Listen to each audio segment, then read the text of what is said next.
Let's take a look at the product industry life cycle stages, starting with introduction. Introduction. When a product is new to the market. High costs due to initial marketing, advertising, and distribution. Sales volumes are low, increasingly very slowly. There may be little to no competition. Demand must be created through promotion and awareness campaigns. Customers must be promoted to try the product. There is little or no profit to be made.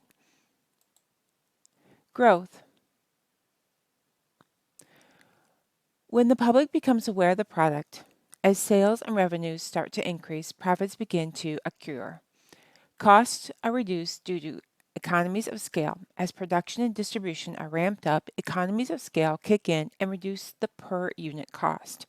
Sales volume increases significantly. As the product increases in popularity, sales volume increases.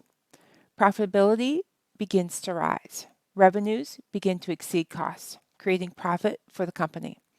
Public awareness increases through increased promotion, visibility, and word of mouth. Public awareness grows. Competition begins to increase with a few new players in establishing markets. Increased competition leads to price decreases. Price wars may erupt. Technology may get cheaper, or other factors can ultimately lead to the falling of prices. Maturity. During the maturity stage, sales will peak as the product reaches market saturation and competition will grow increasingly fierce. Costs are lowered as a result of production volumes increasing. Sales volumes peak and market saturation is reached. Increase in numbers of competitors entering the market. Prices tend to drop due to the proliferation of competing products. Brand differentiation and feature diversification is emphasized to maintain or increase market share. Decline.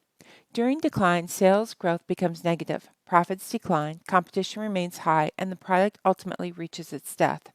A decline in sales volumes as competition becomes severe and popularity of the product falls. A fall in prices and profitability, the latter ultimately moving to the negative zone. Profit increasingly become a challenge of production distribution efficiency rather than increased sales.